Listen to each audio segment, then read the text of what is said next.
Good evening, good evening. Welcome to another edition of the Dominance Academy. I am Mr. Justin, Coach Justin, and Daddy to Few.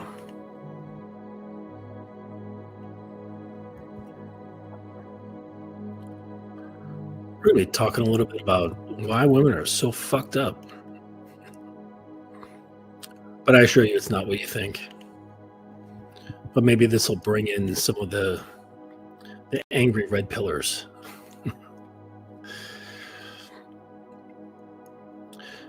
Someone once told me, a very wise person, and he said, Justin, don't ever forget that every person is walking around with a tremendous burden. And think about that. Every person you pass by, every single one of them has some kind of burden that they're carrying on their shoulders that no one can see. Everyone. And women notwithstanding. So I wanted to bring up this topic to really sort of shed some light on things, okay? Because there's a lot of attention put on, what men need to do, and that's fine. That's par for the course.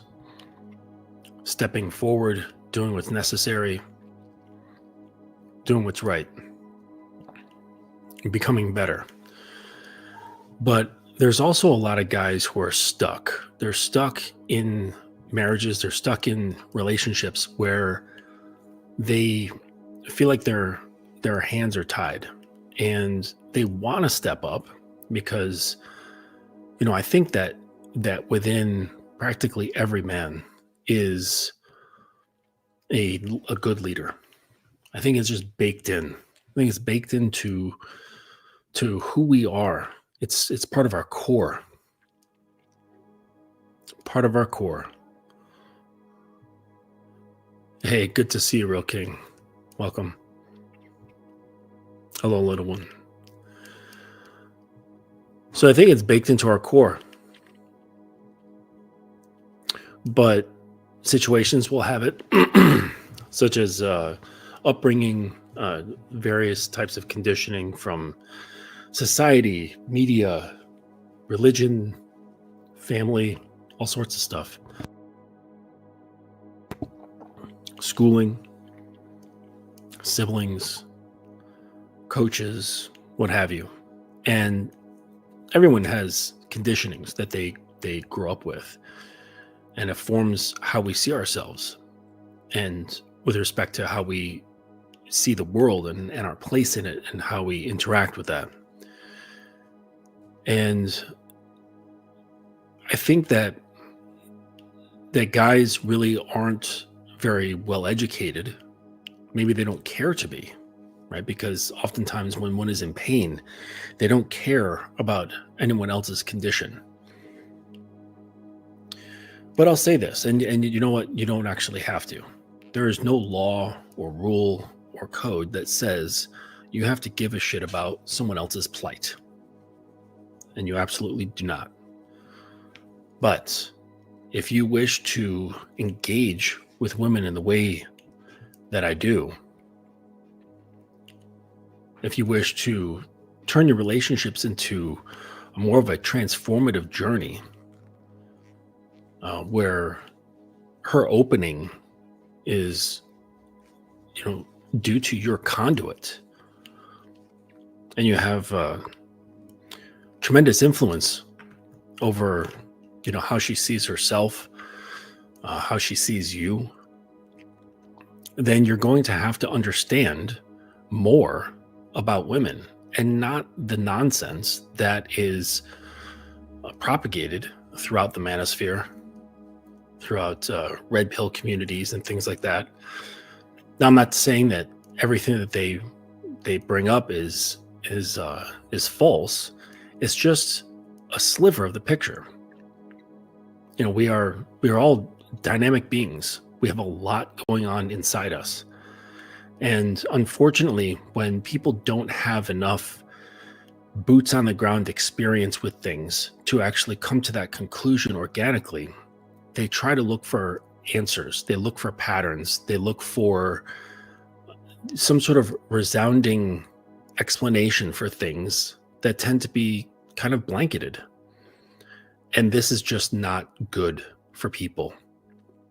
This is why I really abhor studies when it comes to human behavior, because in order for a study to actually have any kind of information that can be studied, can be like poured over and have some sort of abstract and outcome, you have to eliminate tons and tons of other data. And that data is relevant to the human experience. But the thing is, though, is that if you include all that data, even just studying two people would take you forever. It would take like a decade to study just two people and try to figure out their behavior sets. So what they have to do is they have to eliminate almost all of the information so they can focus on just a little bit. And they go, look, percentage of people with this characteristic do this thing. And it's like, yeah, but how does that one characteristic relate to everything else that they embody, right? Because we can't really compartmentalize the human experience. We are wrapped up. Everything that we have inside us is interwoven with each other. So that's why I don't really like studies. But guys, without much experience and often with some pain, looking for answers, they want to have an answer. And they go, well, it says here that, women do this, 65% of the time. Oh, it's hypergamy.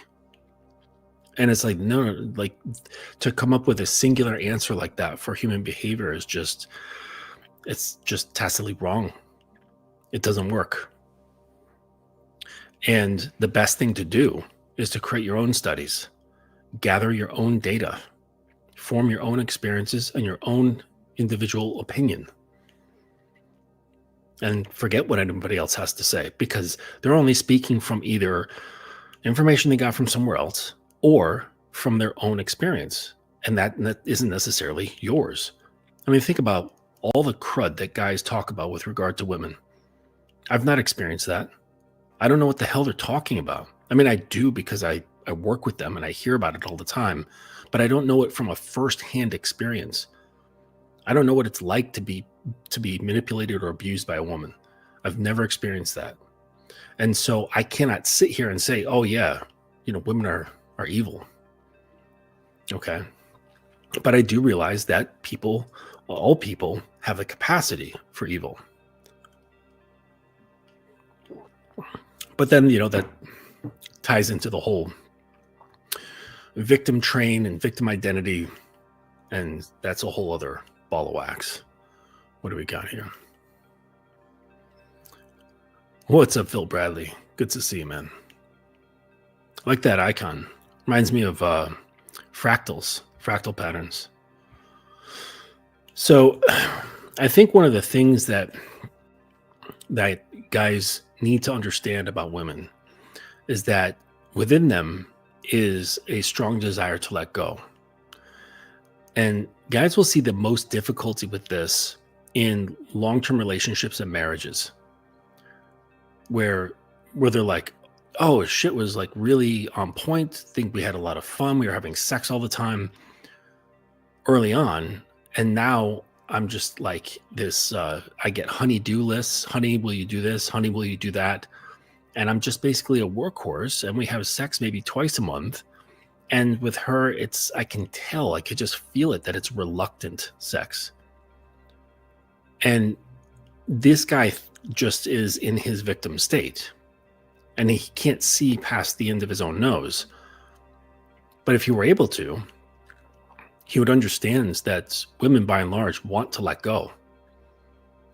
But the way they've been conditioned, just as you have been conditioned, is one of those conditionings is that letting go equals potential danger. And so they spend time developing a lot of survival tactics. Okay. And of course, this isn't done with brute strength, right? With brawn. That's just not how it works. So it's been done socially, with moxie and cunning. All right. And this is how they've learned to survive. And they've grown very strong and independent. Okay. But I ask that for all that strength for survival, do they feel safe? And you got to think about it. You know, one of those ladies, you know, just I'm imagining like a Manhattan girl. You know, she's a career woman. She's got her own place. She's got a cute little dog. She pays all of her own bills. She really doesn't answer to anybody except her boss. And so she's very well protected in that sense. But I wonder what she would say if I asked her if she felt safe. Like on a more existential level. My guess is maybe after a glass of wine, she would say no. Or she would say, well, what do you mean? And then I would have to explain, from that core position, from that emotional position. And the thing is that in, what's really common in marriages and long-term relationships is that the woman, she ends up managing everything. She's managing the family calendar. She's managing the kid stuff. She's managing her own job. She's managing, her own extracurricular stuff. She's managing her husband's emotions. She's managing her own emotions. And granted, no one's ever really pushing this on her. It's stuff that she's taking on. Okay, understand that. And this becomes incredibly exhausting. I imagine both physically and psychologically. And you keep this up for a long time, and it's bound to be forgotten of how to relax. Because we all go into our patterns. We all get into our patterns of survival. We get into our patterns of what we think is goals and success and things like that, or just what needs to be done. We just say, hey, this is how it's been done, so this is how I do it. And you can lose the ability and the understanding of how to relax.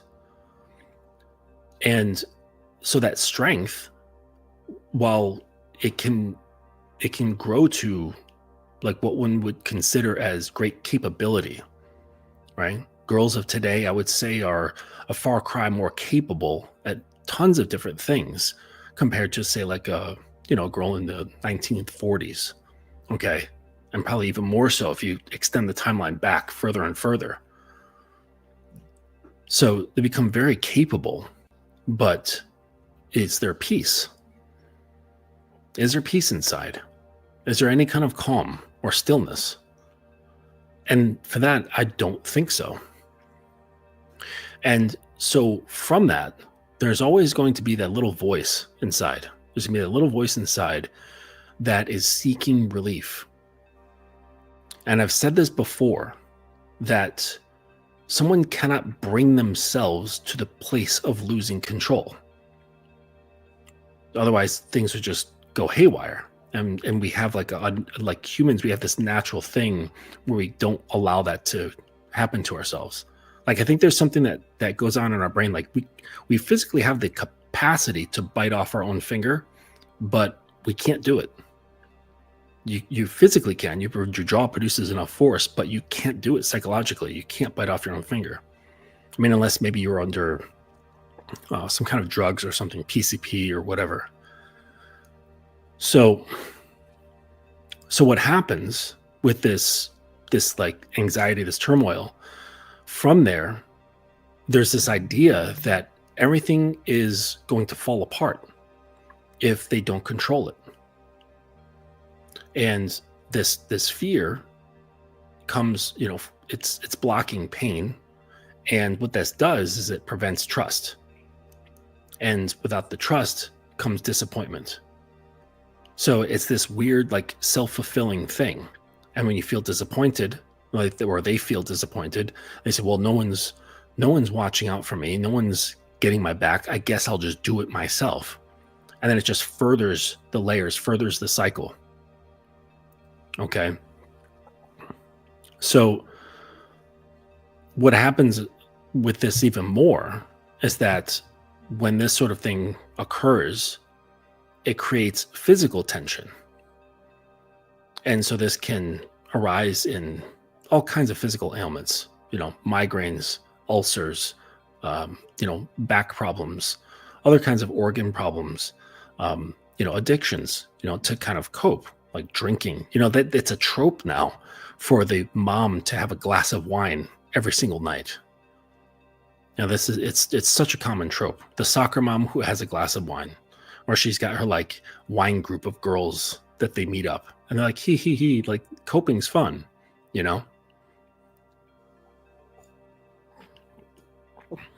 And so that tension, has to go somewhere. That tension has to go somewhere. And I'm bringing this up. I'm not to cape for girls. It's not to pander to women. Like, me, I don't really care. It's so that guys can understand more, right? Because if you want to lead, if you want to influence, for someone to look at you with those, like, I don't know if you guys have ever seen when a girl looks at you with like a glitter in her eyes. If you want to have that, and she's waiting for your next statement of what to do next, then you're going to have to understand these parts. It's not just a matter of, I've got this great program and I just tell it to you and you do it. Because obedience isn't surrender. Know this. There's tons of people, say, who are in the military that are incredibly obedient, but they're not surrendered to the cause. And there's very few people, who really embody the military. And there's some people who are like that. They're rare. They're these rare warriors. And you could say that their brain is full of propaganda or whatever, but the fact of the matter is that they have surrendered themselves to that entire identity. And then most guys, they just go in and they treat it like a job. They're just going in, they're doing their time, collecting their paycheck, getting some education, whatever. And then when they're done, they're done. And then there are other guys that they just keep re-enlisting, they keep redeploying. When they're done, they're just like, no, once a Marine, always a Marine. And they keep the lifestyle like into their age, as they age out of military time.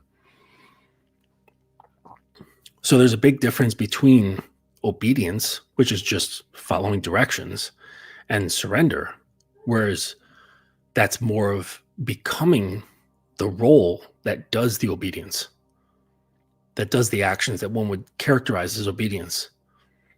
So if you want someone to surrender into you, it's not just a matter of following your program. It's not just a matter of being cooperative. It means becoming the thing that you're following. And that's a hurdle. That is a hurdle for a lot of girls because of the stuff that they carry.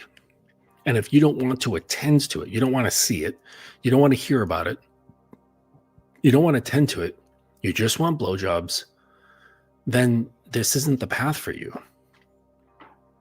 Because part of that leadership and responsibility and the influence is having a holistic understanding of something. Now consider any other thing that you do in your life. Let's say you wanted to be a mechanic. If you wanted to be a master mechanic, where you wanted to be able to look at any vehicle or most vehicles and say, none of this is a mystery to me. None of it. You'd have to get in there and understand all aspects, not just the aspects that you like. You'd have to take it all in and not say this aspect of it is awesome and this part is shit. You just accept it all with no judgment. And this is with any endeavor. If you wish to be a master of something, you cannot judge that stuff. You have to just accept it all, study it all, understand it all. And then once it's understood, without judgment, without parsing it to being this is good and this is bad, it's at that point that you can really start to influence things. That's when, say, in the world of mechanics, you have innovators, because they've understood so much that they know where the faults lie. They know if they change this one little thing or this one big thing, that it could revolutionize the way things work. You don't want to just go into these things, into relationships, into your interactions with women, with the idea of just having these surface level things met. That's almost petty. It's short-sighted. As a man, as a leader, as a creator, right? We created the world, did we not? As an influencer, you have to go into this with the idea of, I'm an innovator. I'm here to change what is understood into what could be. So that entails this stuff that I'm talking about with girls, with understanding it. I'm not saying this is good or bad. Not blaming them, just looking, just observing, and just accepting that's what it is. So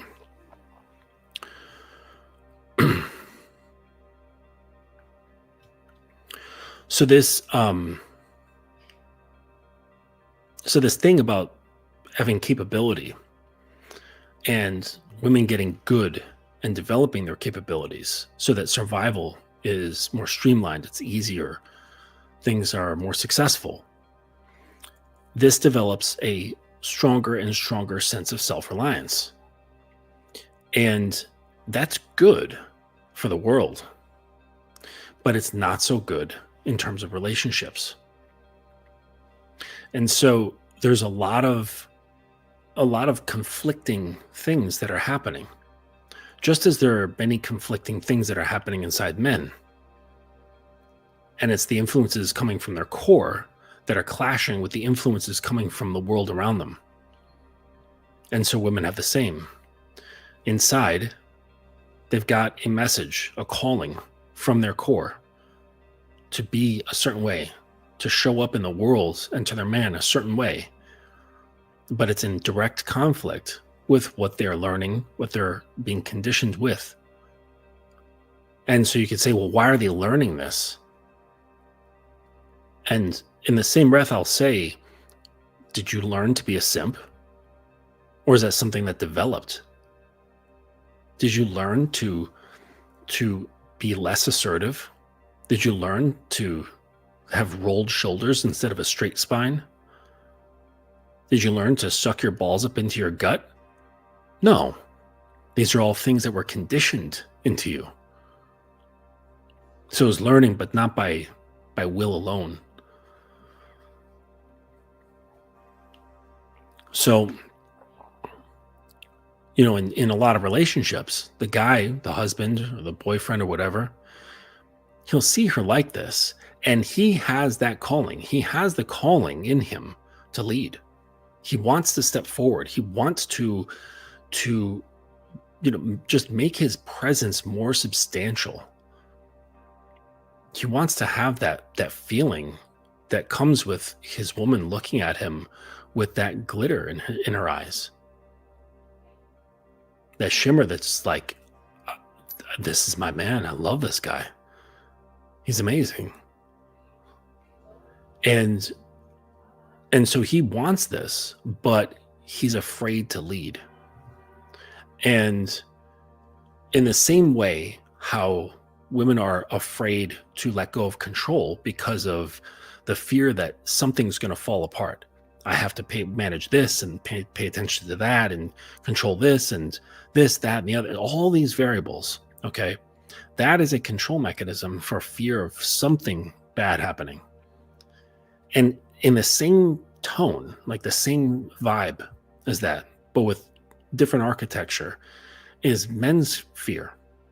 A lot of guys who aren't doing this, who aren't leading, they really want to, they're afraid to lead because they're afraid that if they do it wrong, that things will fall apart. They're afraid to take on the responsibility for fear of the consequences, the bad consequences, if some things go wrong. They're afraid that they may harm others, both emotionally or physically, financially. They're afraid that people will get upset with them. They will lose respect. They will stop loving them, stop needing them, stop caring about them. So they too have this clashing, this weird push-pull, because inside them, there is this voice, right? Inside their core, that's saying, stand up, man. Stand up, that's where you belong. You belong on your feet, standing erect with a straight spine and your balls dangling between your legs.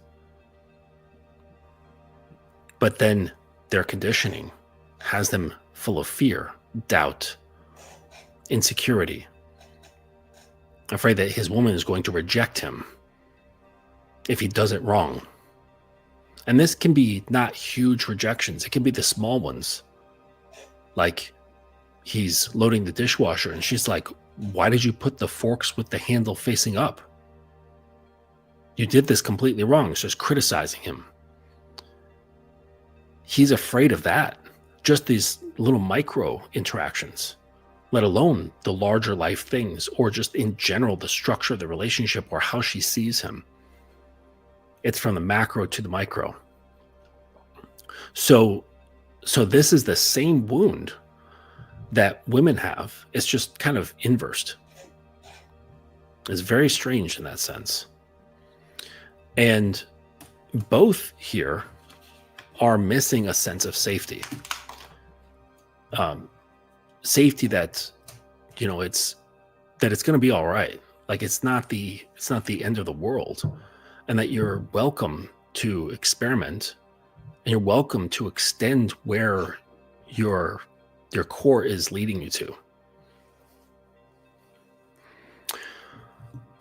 And so to summarize basically the plight of the two, women have been conditioned to overfunction and men have been conditioned to underfunction.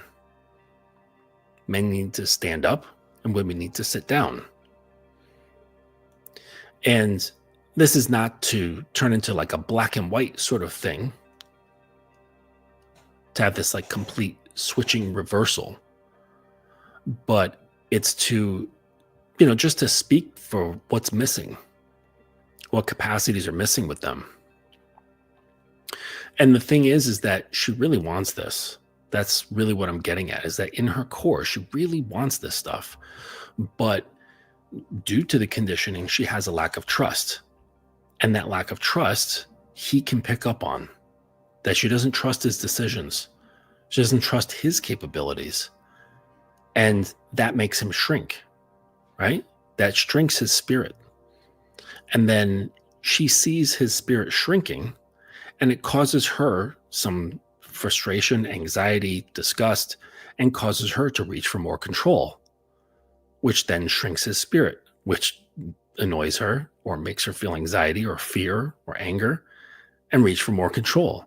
And it just becomes a self-perpetuating ball. Okay.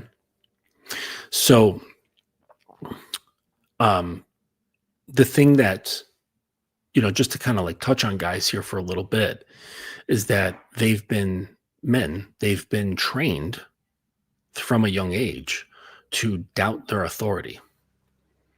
And this is something that in greater detail, other channels, books and things like that, there's this phrase that's been going around about how boys are treated when they're being raised. And it's saddening. And it goes that boys are being treated as though they're defective girls. They're not really treated as boys anymore, as this like separate entity. It's just something that was like made wrong and we have to tolerate. And this is really not the best way, because that, from a young age, telling boys, no, you shouldn't do this, right? You shouldn't be, don't express your aggression. But come on, aggression is what built the world.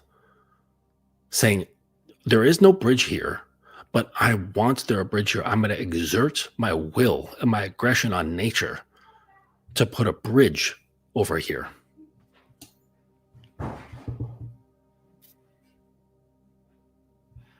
And so that's what oh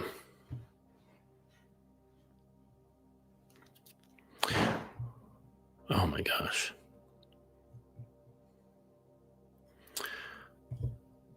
And so we have school systems, we have media, we've got all sorts of things, all sorts of influences and pressures for the conditioning that is having boys getting formed into something that cannot be relied upon, effectively weeding out all the stuff that women yearn for when they become men.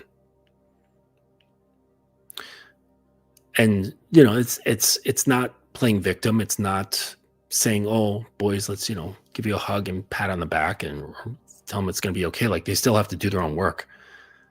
Like, really, it always comes down to the fact that if you're a guy and you're in this situation, you're literally the only one who can pull yourself up by your own bootstraps and get yourself out of the psychological muck that you're in. There might be some support here and there with men's groups, or this community or that community, a close friend, a coach, but at the end of the day, it just comes down to you. But it's wise to understand that there's a lot of factors involved here, that it's not just like cut and dry and saying, all right, well, there's this guy who he just can't do it. Like, no, of course he can. He just needs the will, and that's it. And he has to fight against those fears, fight against that conditioning. Okay. And but the thing that they're like I said, they're conditioned with the hell is this? Like, so many noises going on, that they've been trained to doubt their authority, and they're afraid to cause harm, that they're dangerous, right? And so what happens with a lot of guys is that they shut down. They become sort of shadows of themselves, and or just a fraction of who they are. They just kind of show up with enough to get by in life. And this is just how they show up. Just enough to be here, get what needs to be done, like go to work, get dressed, do your responsibilities, walk the dog, feed the cat, shower, just never really growing, never really expressing oneself into the world. And they're largely shut down. And sometimes this leads to great anger. And sometimes they will take that anger out on themselves, right, with some sort of self-harm, be it physical or mental, excessive drinking, drug use, possibly abusing other people. But a lot of that anger is to do with himself, because he can hear that calling. He knows there's something wrong. And it might be outwardly expressed as something against the world, and getting angry in the chats on some red pill video or whatever. But that anger really is solely for himself. He's angry with himself that he just cannot stand up. And so what this does is it creates this perpetual tug of war. And so he's, doubting what he's supposed to do. And, in a relationship, in a marriage, if he's in this state of doubting what he's supposed to do, thinking, oh, I would like to lead, but I don't know what or how or anything like this. And I'm afraid of just winging it and stepping out, like stepping up. This erodes the woman's trust. And the woman's response is confirmation that he's not good enough. So he doubts his actions. She has a particular negative response to that, right? Because she's looking for safety and consistency, groundedness, and that's all of what he is not at that point in time. And this response becomes confirmation for what he already believes in himself, that he's not good enough. And so that little voice inside him, the little goblin, so he goes, see, I told you were a loser. I told you she didn't respect you. You tried just a little bit, and look what she said. Look what she did. She's sleeping on the other side of the bed. If she moved over any further, she'd fall to the floor. And then he goes, well, I'm not doing that again. Shit. I mean, I only touch one boob at least once a month at this point, so I don't want to push it any further. And so he goes back to his normal, and this causes further anxiety, tension in his woman. Right? And it just goes round and round and round until they can't stand each other anymore. So the thing is about women is that every time a woman controls her way to safety, she only reinforces the story that she's not safe. She reinforces that narrative. So the more she grabs, the stronger that narrative becomes, because it's self-perpetuating. Because if you felt safe, you wouldn't be reaching for control. And this control can show up in so many ways, tiny ways as well as very large ways. Let's just see if there's any questions here. What's up, Lule? I hope that's how you pronounce your name. Oh, nice new avatar. Good one. That's a fact. That anger is really about himself. Yeah. But the thing is, you know how people act, right? You know how people behave. Not many people can sit there and go, man, I'm so fucking pissed off, and they do something crazy and they go, you know what? I'm so sorry. I acted out. I did all this stuff. I broke these things. I hurt these people because I'm really, really disappointed in myself. I'm so sorry. Who's going to do that? No, they're going to keep things on the surface. They're going to keep things with the trigger, right? Triggers are surface level. So they're going to stay on the trigger level and say, I behaved like this because you did this, because you said this, because you turned me into a victim. But people choose to be victims. You know why? Because it gives them justified reason to behave and feel the way they want to feel. It gives them justified reason to act out. They can say, hey, well, if they didn't treat me this way, I wouldn't have to punch them in the nose. When really you're just angry with yourself. That's all that shit is. Thanks for the links, Guns.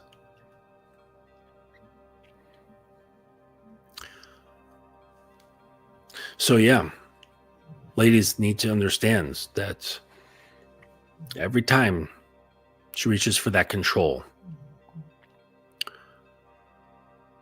she tries to control her way into safety, that she just reinforces that narrative that she's not safe. And the only way through, really, for a guy, is that he must cross the barrier into self-trust.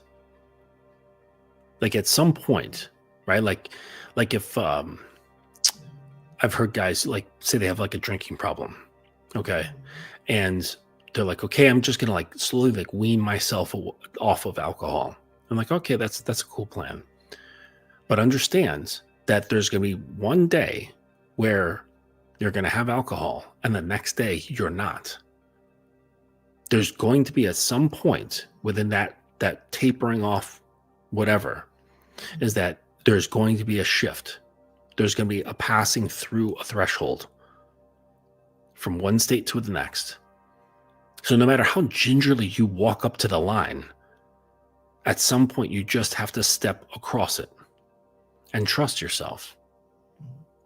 And that doesn't mean that things are going to work out. They often don't, especially when you're starting out. And you have to, kind of, well, unfortunately, fake it until you make it. You have to try the shit on before it becomes a reality for you. So when I was exploring dominance, I made so many mistakes. When I was trying to understand my own masculinity and my position as a man, like my position to myself, I made tons of mistakes. I've taken so many L's, it's not even funny. And by L's, I mean like hits to my ego, hits to my psychology, stuff that made me go, fuck, and had to back off and open up my journal and do some serious writing. Having the balls to step forward and apologize to people. And that's development. Like when someone's going through like Alcoholics Anonymous, I know that one of the steps is to make a list of all the people that you've harmed during your time as an alcoholic, or like when you were drinking, and find them and apologize to them. I had a friend who did this, and he literally drove all over the place in his truck, finding the people that he screwed over or that he treated poorly, went to their house to find them and apologize to their face. Like, that's stepping through the fucking threshold. That's having courage. That's letting your balls drop and allowing your spine to turn from cartilage into bone. And, this is taking responsibility for yourself, owning your accountability, owning everything that you are, owning your thoughts, owning your emotions, owning your words, your actions, your spirit, all of it. And not passing any of it off as something that could possibly be construed as victimization. Oh, I'm like this because my dad treated me this way. I'm like this because my mom treated me this way. Sure, if you're a child, you can say that. But we're grown. You're grown. You don't have that privilege anymore of saying, I have this conditioning because of somebody else. Sure, it might have started that way. But if you're aware enough to make that statement, you've had many, many chances to rectify it. You've just been scared. And that's natural. It's natural to be scared to face your own shit, to look at your own shadow, look in the mirror and see something dark look back at you, something you really don't like, something you're really sad about, really angry about, and not turn away. Like that takes tremendous courage. This is what's called, when people say doing the work. But you're not going to have the relationships that you want, is not going to happen. It's not going to happen by getting a six-pack. It's not going to happen by getting a Maserati. It's not going to happen by becoming really famous and well-known. It's not going to happen through having a banging Instagram account. It's not going to happen by learning, behaviors, tips, and tricks about domination. It's not going to happen by growing a beard. None of that shit.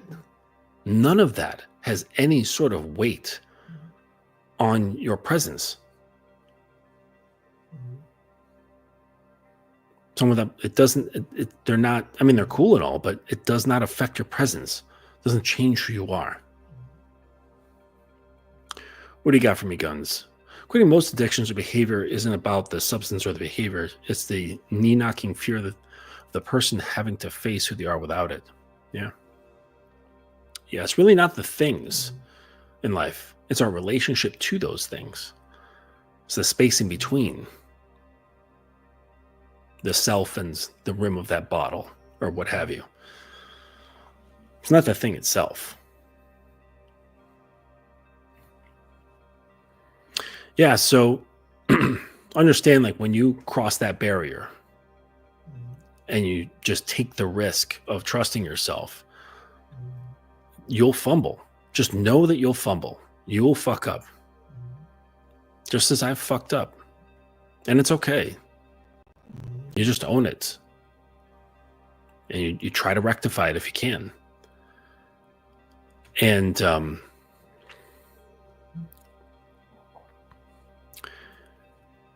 the thing is that, you know, for the ladies that are with this guy who's chosen to step through the threshold and try to trust himself and his judgment and the things that he wants to do, the fumbles that he'll make, one of the things is that there's a catch-22 with her because she can't tell him what she wants, because that's all he's asked for when he was operating as a nice guy on the one side of the threshold. He would listen intently for the things that she said she wanted, and he would do his damnedest to do what she said as perfectly as possible. So, of course, she cannot say, I really want a dominant husband. And because he'll say, well, what does that mean? Can you describe it for me? And she'll say, oh, he would act like this, he would talk like this, he would do this, he would show up like this. And he's like, okay, making little list in his head. This is what the nice guy would do. And then it would turn into performance. It would turn into performance for him. Now, understand that when you start stepping out, right, and you start stepping through that threshold and trust yourself and try to exercise your dominant masculine presence, it is going to be a bit of a performance because you don't really understand what it is. You only have like maybe cursory ideas, maybe from books or from YouTube or maybe watching a movie or whatever, right? You just have these snippets that you kind of collage together and you're like, okay, I'm going to like just try this because the alternative has fucking sucked for the past 10 years or longer. Right? You kind of have to get like a fuck it sort of attitude towards these things. And what's interesting, just as a sidebar, when you adopt that fuck it sort of attitude, it actually turns into something kind of attractive. Because there's, of course, no woman wants to be left by the man that she's with, that she wants to be with. But there's something, I don't know if I could call it charming or gravitational, alluring, spicy, I don't know what, but about her man who could, that she knows that he no longer has this pull of fear of losing her. There's something bittersweet about that. There's something bittersweet about him just being able to do that. Like, if he had to cut her off, he could. And there's something sexy about that. You know, and if you look at the tropes in romance novels, movies where there's the hero, you know, and he saves her and she's like, oh, like, I want to be with you. And he's like, sorry, darling, you can't be with me. I have this mission, you know, and he hops on his horse and, you know, she's sitting there like clutching her dress and he, you know, her breasts heaving, and he rides off into the sunset. There's like something about that, of the ability to just, I can let you go, and not as a front, but something that actually feels genuine. There's a relaxedness about that. And that relaxedness turns into gravity. That turns into the gravitational pull. Now, it's not the only thing, but that's one of the things, is the ability to let go of her. And I think partially that has to do with the tension that's produced from grasping at a woman. Right? It's almost kind of like if you have a cat and you grab the cat and you sit down, you plop it on your lap, and you're like, no, sit. Like, most cats don't operate that way. They're going to squirm and try to get out of your grip and hop right off. And I think that a lot of times the female spirit is like this as well, of trying to harness it and wanting to say sit. And their spirit's not going to want to sit. In the same way, if you have the same energy around kneel, I mean, she might even be obedient to kneel, but she's not kneeling from her heart. That's something that she wants to do of her own free will. And maybe not even, more from like just being compelled. It's beyond choice. It's being pulled. It's being beckoned. Her heart is beckoned to kneel. And this is entirely different. So it cannot be forced. None of this has to do with force. The only force that you must exert as a man is force upon yourself to push through those thresholds where you find difficulty, where you find resistance within yourself, when you find resistance with fear and pain, things like that. But know this, that behind all fear and pain, there's truth. Always. You will learn so much about yourself.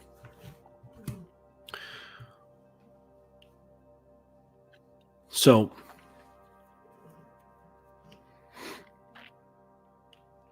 I was thinking about some of the beliefs that women are conditioned with, that they're programmed with at a young age, that guys may not be really aware of, that forms some of the behaviors that they find difficult. So I think it's helpful to understand that these things actually exist. All right.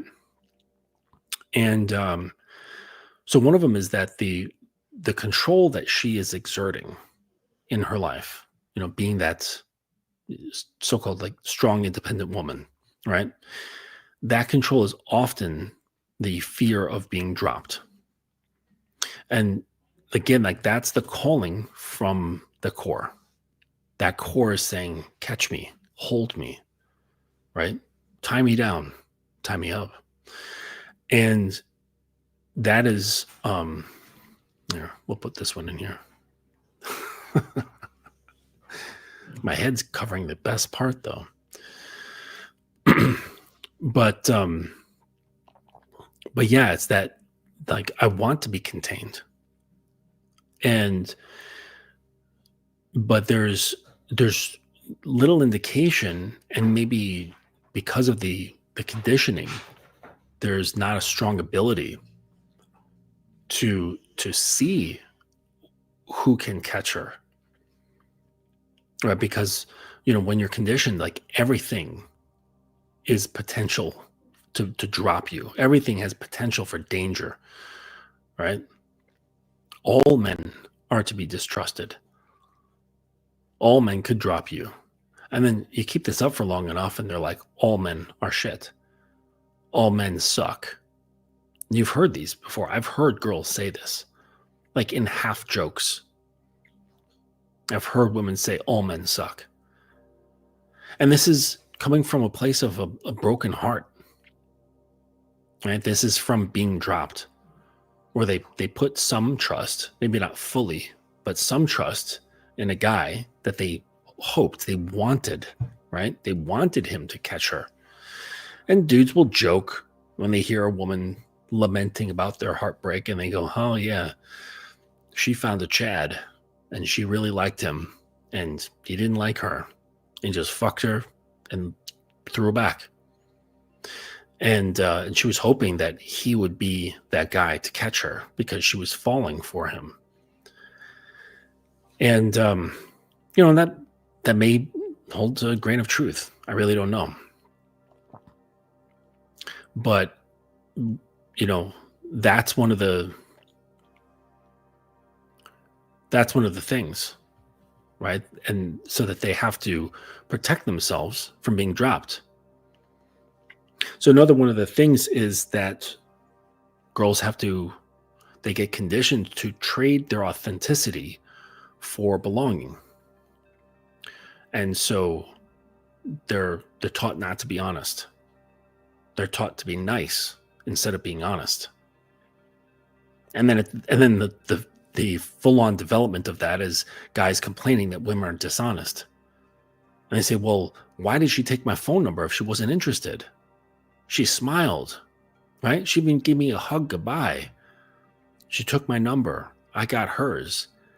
And I tried calling her, and she's already blocked me. We didn't even speak.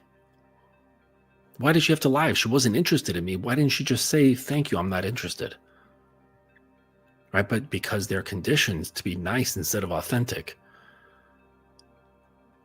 And this is not just from society. This is from other guys as well. From their own mothers, from siblings, all sorts of institutions. And they say, don't show up as yourself.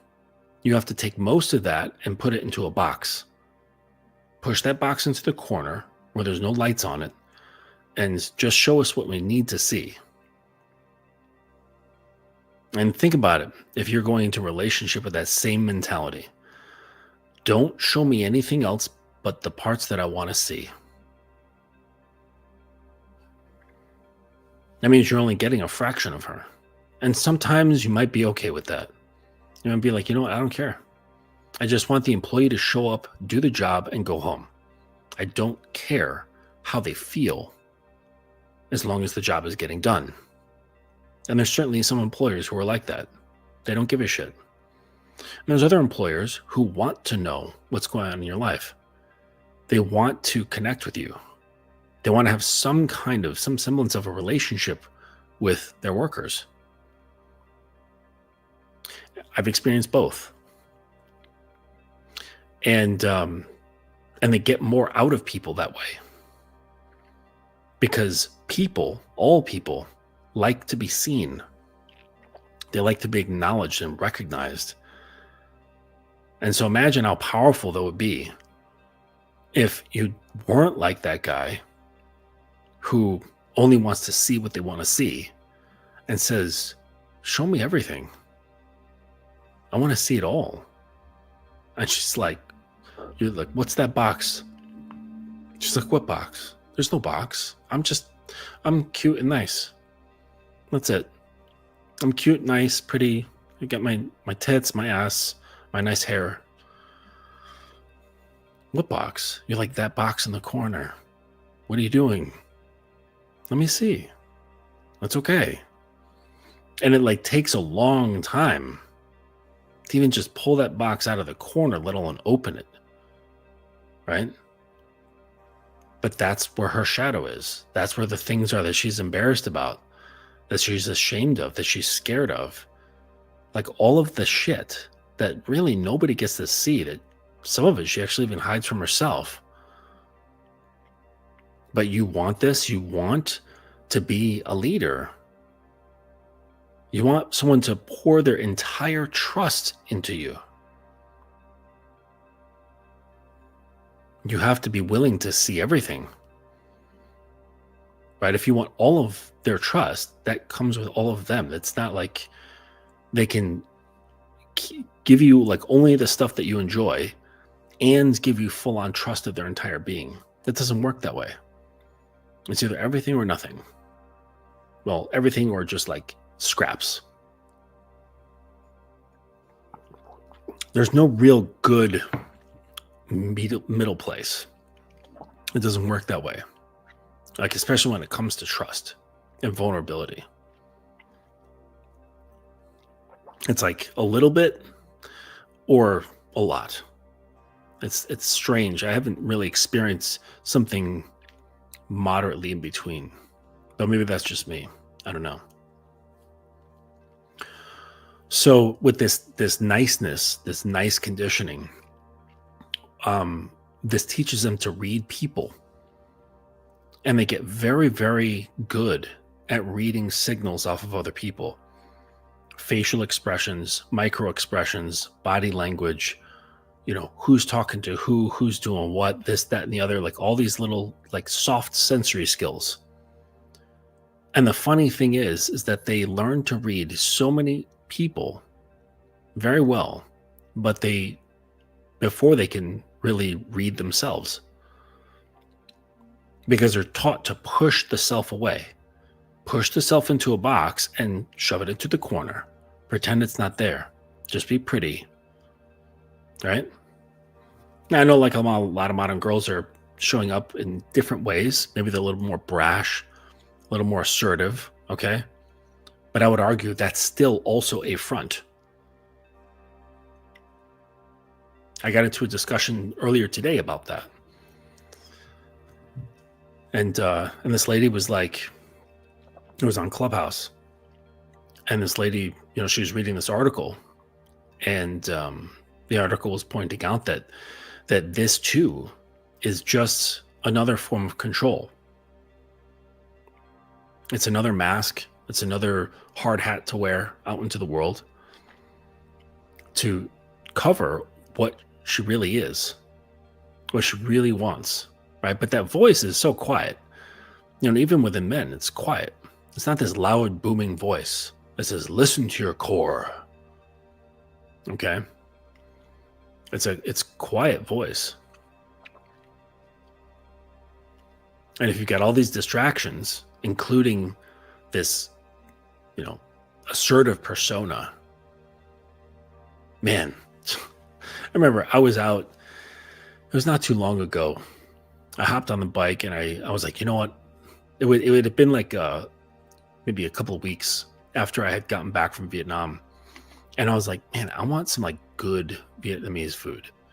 Because there's like some places here, but it's just kind of middle of the road, crappy stuff. It's not that good. So I was like, I know where to go, right? Because it's known to have like authentic cuisine and like some dishes that you basically only find in Vietnam. So I was like, all right, let's go.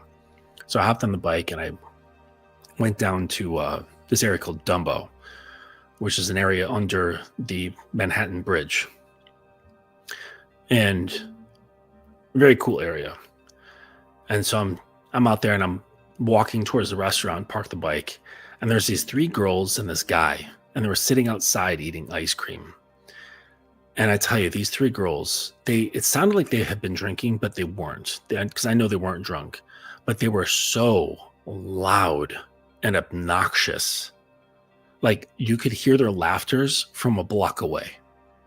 I'm not telling people that they shouldn't laugh, but it was so repulsive to be this brash. I mean, and I think if they were guys, I would feel the same way. But I don't know, in my mind, maybe it's just because of my age, but it just seems even worse on a woman. And it is just awful. Okay. But that outwardly, like, oh, I'm going to put this jacket on. I'm going to own this jacket, still a jacket. It's still not really your identity. Okay. So another one is that we're all very familiar with is that the value is external. Beauty, desire, and then basically self-worth comes down to perception. And even the girls who have the great rhetoric to fight against this sort of thing, they still have it too, because the conditioning starts at little wee tykes, right? When, they're little girls, 3 years old, and mommy's friend comes over and says, oh, your daughter's so beautiful, right? So beautiful, so beautiful, so beautiful. You don't say that to sons. Oh, your son's so beautiful. I don't hear that. I didn't hear that. No one told me my son was beautiful. when he was 3 years old. It wasn't that way. Not at all. Definitely heard it with my daughter. So the conditioning starts extremely young about value is based on perception. And then they start to believe that that's all that they have. That's all that's there. Okay. And it can't be, right? Humans are dynamic. We have a lot in us on multiple levels. So again, going back to the box, going back to influence, leadership, manhood, stepping past the threshold. You as a man who, surely we all love a pretty woman, right? We love smooth skin. We like nice curves. We like soft tits, round asses, nice hair, pretty face. But if you can learn to tap what's inside her as well and encourage her to open up that box and show you the things that she's afraid to show other people of her personality. And, again, this is not to prop them up, not to really like cape for them or anything like that. There's nothing to do with that. It has to do with opening, not really focusing on those details or anything like that. It's about the opening process, not what's specifically there.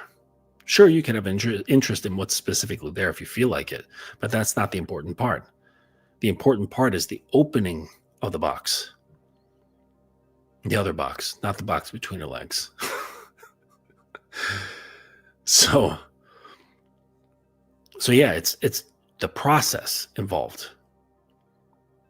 And, if it kind of flies in the face of that stupid quote that red pillars love when they say, a lock that can be opened by any key is a shitty lock, but a key that can open any lock is a master key. And the thing is that, what they think is open, basically a woman's legs, is not her really opening. Like, sure, that's part of it, but that's not the entirety of it.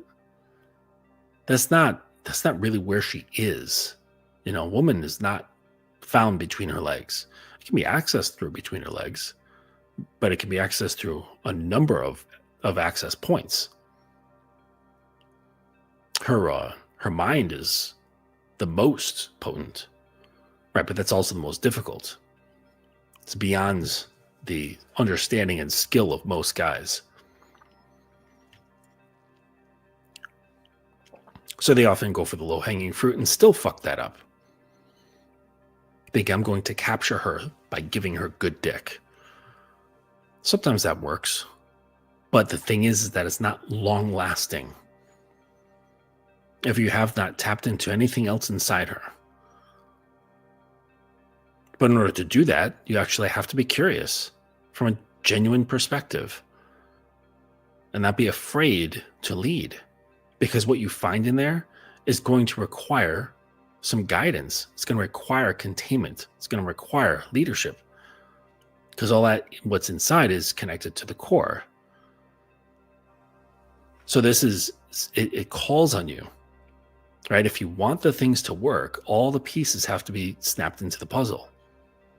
You can't just leave out the parts that are not fun or don't seem cool or are difficult. Shit just doesn't work that way. It doesn't work like that. So another one here is that that love is earned through self-erasure. And being chosen means being good enough. And there's a couple of levels to this, because the self-erasure that I'm talking about is not the kind that comes from tapping more into the core. Okay. The self-erasure is more so making her small making herself small, right? And she's like, basically like, if I don't get in the way, then I will earn his love, right? And girls do this a lot, like especially like the guys that they really like, okay, or they made themselves believe that they really like, whatever, and they'll make themselves small so that he will find her like less obtrusive to take on. They'll shrink themselves, and the I guess the ironic part is that when you get deeper into this, like especially with power dynamics, the illusory part of the ego, it gets very thinned out, and there is a form of self-erasing, but it's a version of the self that's actually gotten in the way for so many years. That part of the self that wants control for safety, but never actually feels safe. That whole portion of the ego, it starts to crumble. And that part's no longer necessary. Not within the relationship. It serves no purpose. It does not bring about peace. There's no stillness. There's no joy. And it actually keeps them separated. That need for control. So within DS power dynamics, where these things are often challenged, these beliefs, these feelings, this conditioning, over time, they are often challenged. And if they're not, I would say that you're not in a very good dynamic, right? Because I'm firm in my belief that relationships are for growth. Sure, like on the physical level, they're about building families. Like that's the whole point. But on a non-physical level, it's about growth. It's about transformation. And the only thing that gets in the way every single time is this illusory sense of self that you hold on to like a life jacket. But the thing is that it might serve a good purpose out in the world, but it serves very little in a relationship. And it actually works against you. And this is both for the man and the woman. Who he thinks he is prevents him from stepping into the leader that he needs to be. This is often the case. Whether it's an overblown sense of who he thinks he is, like, Dunning-Kruger effect, or he thinks he's a loser and he doesn't have the authority that he wishes he had, but he does. He just doesn't trust himself. He believes the narratives that he's not good enough. And in the same way, the girls often believe that they're not good enough. And you'll come across this. And that too is just ego. It's just a narrative that's been adopted. And it's just plastic. There's no real substance to it. Not as far as it stretches into the core identity. It doesn't do that. It's just this narrative. If you really want to nitpick, it's a narrative of control. But that's okay, right? Because, if you come across this, leadership is also patient. It's patient, it's methodical, it's easygoing. You're not rushing to anything. So if she wants to hold on to this idea that she's not good enough, let her. It's okay. Over time, eventually that tool will lose its ability to be effective. And if it's held on for too long, it'll actually work against the flow of the relationship. But this is part of the conditioning. Oh, shit. This is part of the conditioning. That's, that girls are fed from very early age. Another one is that the variety of their emotions is unattractive, right? Anger is ugly. Um, impatience is ugly. Frustration, anxiety, all these things are ugly. And they're conditioned from a young age to only show up as pleasant. And so I can imagine, in marriages that are, having this problem, what that's like. Actually, I don't have to imagine it. But the thing is that, they will be reluctant in certain relationships to show up and show out with how they feel. Okay. If she's not opening to you,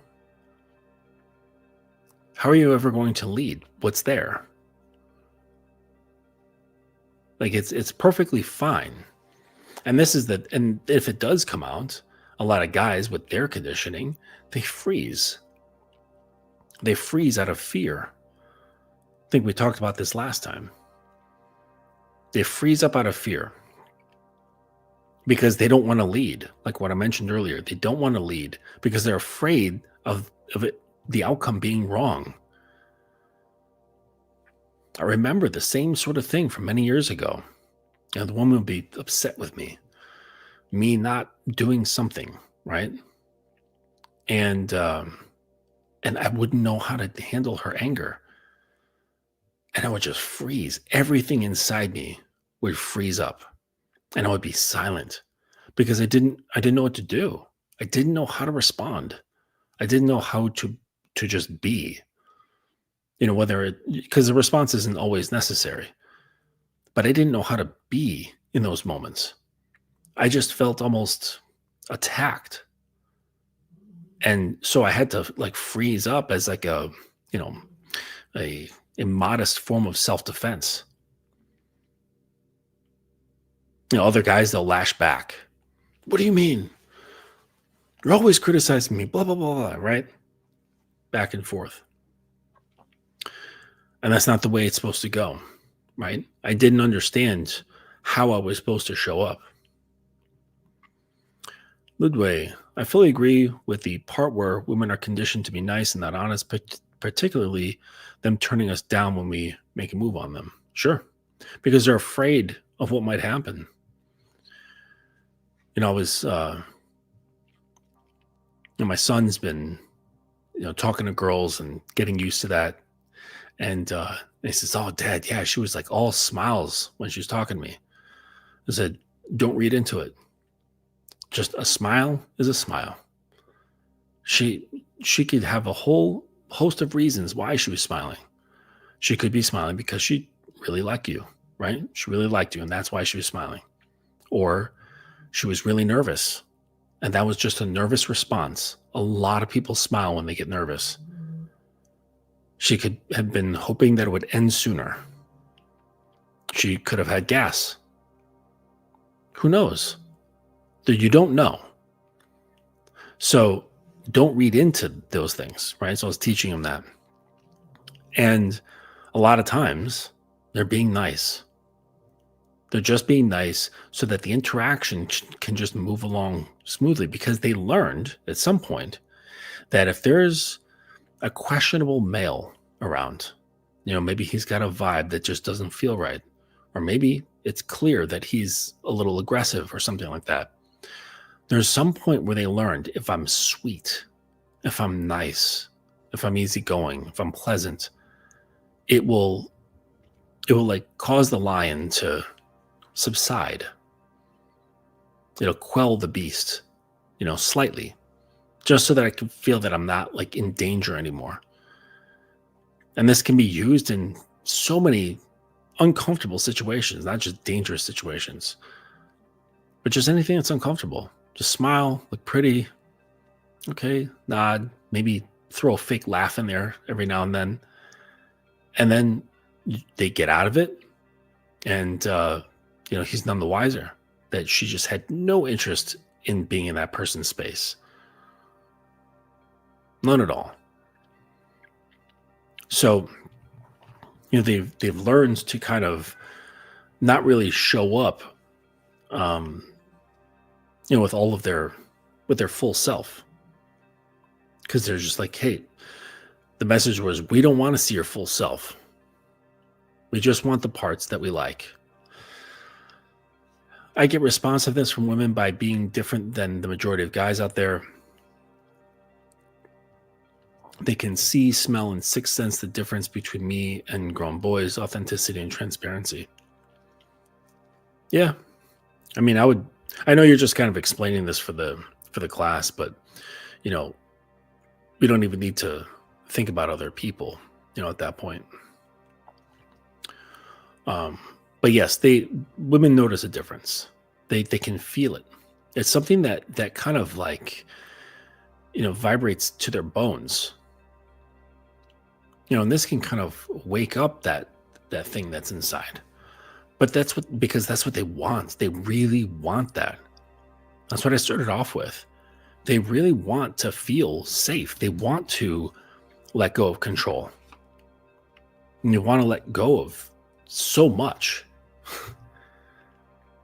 They want to let go of the pain that they're holding on to. They want to let go of the anger that they're holding on to. The frustration, the bad memories, the anxiety. They want to let it go. But like where? To who? Right? A therapist? Nah, it's not the same.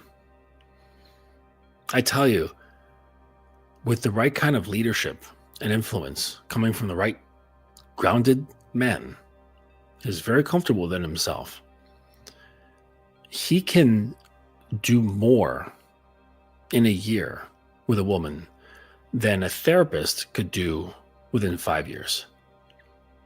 I don't know if the numbers are exact, but I think you understand the point I'm trying to make. And that's because the therapist will not be able to speak to her core. He will not be able to bring her anywhere, really. Because even if he knew how, or she, they're kind of not allowed to. They're not allowed to create personal bonds with the patient. It's against the rules. So they have to keep a clinical distance. So they want you to dig around, ladies. They want you to dig around in your mind and in your heart.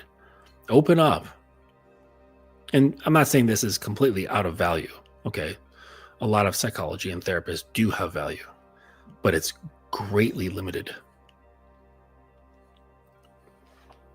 I think it's greatly limited for women.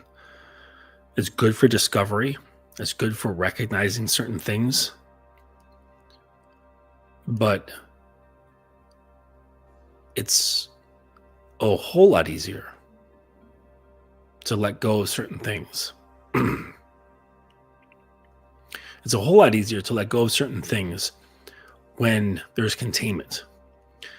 And the therapist cannot provide containment. They're not allowed to. Because that would just create too strong of a bond. They could lose their license. Who knows what bad things could ensue.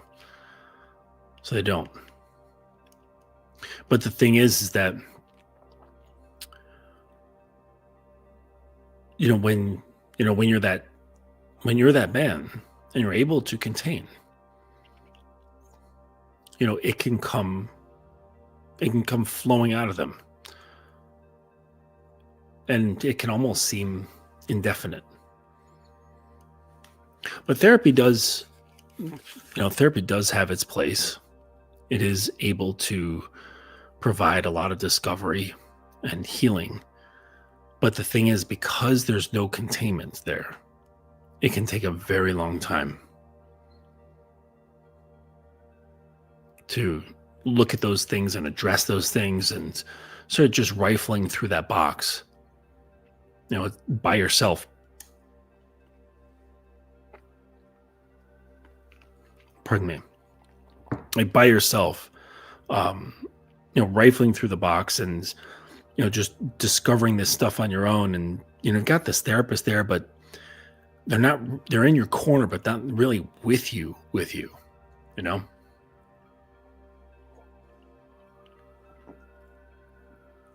So, and then there's one other thing that, again, when it comes to just like the self-erasure, there's 2 levels to it.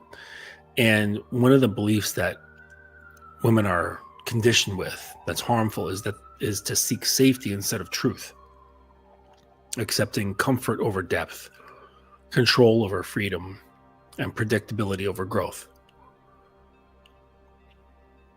And I'd say that guys are conditioned with something very similar. It just shows up differently for us. And this sort of conditioning is what keeps girls on the surface. See, it's a very nice ploy. My hats are off, right? But it's a very nice ploy, because if you can keep people disconnected from their core of really what they are, they're so easy to control. Especially if you can keep them separated, not only separated from their own self, but separated from each other. It becomes a really formidable nexus when you have a man and a woman operating from their true self with each other. It's really, really powerful. It's hard to influence them. It's hard to get in their heads, because they become sovereign at that point. See, that's the thing. When you when you start peeling away these aspects of self that you think are you, that you've been conditioned with, beliefs about yourself, beliefs about how you show up, beliefs about your trauma and blaming parents and having a victim identity and this and that and blah, blah, blah. That all kind of forms this very, very weak sense of identity. But you carry it around for so long, it appears dense, right? Until you start digging into it. And you find that it's quite feeble. I mean, it takes a little bit to let go, but the thing itself that you're holding on to is very feeble. What makes it substantial is actually your grip on the thing. Right? Remember about the alcohol. It's not the problem. It's the relationship to the thing. Alcohol is not the issue. It's that space in between. It's your grip. Your grip can change everything. Whether you hold it gently in the palm of your hand, throw it away, or squeeze the life out of it like white knuckling that shit. Whatever it is, it completely changes that thing. Like my woman, if I were to grip her like a death grip, an emotional, psychological death grip, I would lose her. She would either slip through my fingers or I would snuff her out. And I don't mean her actual life. I mean, I would snuff out her spirit. She would no longer be the vibrant person that I'm trying to get her to be. And this is, this is something that you have to pay attention to. You have to pay attention to your grip. And so it's not the identity that you think you have. It's the grip that you have on that identity. And when you start releasing your grip and you start letting go of a lot of that stuff that really doesn't serve you much at all, it's just enough to kind of utilize in the world. And even then, it's just nominal. And so you start digging away and start pulling that stuff out. And you realize that there's no substance there. The Buddhists, they have a very interesting view of the self. And they've got it started with probably the Hindus, I think, but I do know that the older forms of Buddhism, they called them skandhas, right? Or the heaps. And they believe that the heaps are aggregates. And they believe that that the self, and this is very, very old, right? We're talking 4,000 years old, that they were just tossing around ideas like this. And the Mahayana and the Hinayana Buddhists. And this was like before it went to China, Japan, Thailand, and all that. And like Zen was made and all this was long, long, long before that. And they said, well, the self is made up of these 5 skandhas, these 5 aggregates. And that's form, feeling, mental formations, consciousness, and what is it? Oh, it's form, feeling, perception, mental formations, and consciousness. And what's interesting is that, so the form is like physical body, the material world. Feeling is the sensations of pleasant, unpleasant, or neutral. Perception is the mental process of recognizing, identifying, and labeling experiences. Mental formations is the volitional, conditioned, and habitual actions and mental habits that create karma. And then consciousness is the awareness or cognizance of sensory and mental objects. Okay. And they said that each one of those things, you put them together and you have an identity, you have a self. Okay. But if you were to take each one of those and look at them individually, it's completely empty. So you can't have perception without the others. You can't have form without the others. I mean, if you do, then it's basically a corpse. You can't have feeling without the others, or consciousness without the others. I've never experienced a consciousness that was like without a body, without perception, without mental formations, right? They're all contingent on each other like a house of cards, but each card it's formless. And this is yourself. Now, I don't know if these guys are exactly right, but damn, that makes a lot of sense. It's a brilliant way to think about the individual. And so like all that stuff, you think, I'm me. No, it's these parts that put together that make you, but it's just an illusion. That's not really your core. It's not your core being. Okay. And so I don't know if you can actually live only through your core. We do have this world that we interact with and things like that. People on their various levels of their journey and so on. So we almost kind of need a little bit of that illusion. But there's a difference between having it and thinking that's who you are and knowing that it isn't. And this is where you are able to make the greatest impact, because that's when you start having an impact with yourself. Because at that point, when you start realizing that these layers are just layers, that's all they are. It's not this great substantial thing. That's when you can start interacting with yourself on a more authentic level. And you get okay with it. You get okay with letting go of certain things, dealing with your ego, dealing with your pride, dealing with your accountability, taking on responsibility, shouldering stuff. Okay. And then when you look at another, especially you're looking at a woman, there's no burden there. There's really no burden at all. It's like she has her box, you're like looking around the other corner. That's it? Okay. It's okay. Come on. Yeah, bring it out. It's okay.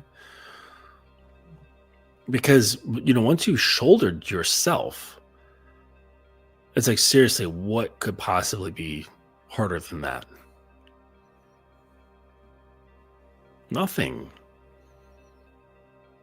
Right? Because that you have dealt with, or you are dealing with, your own human experience.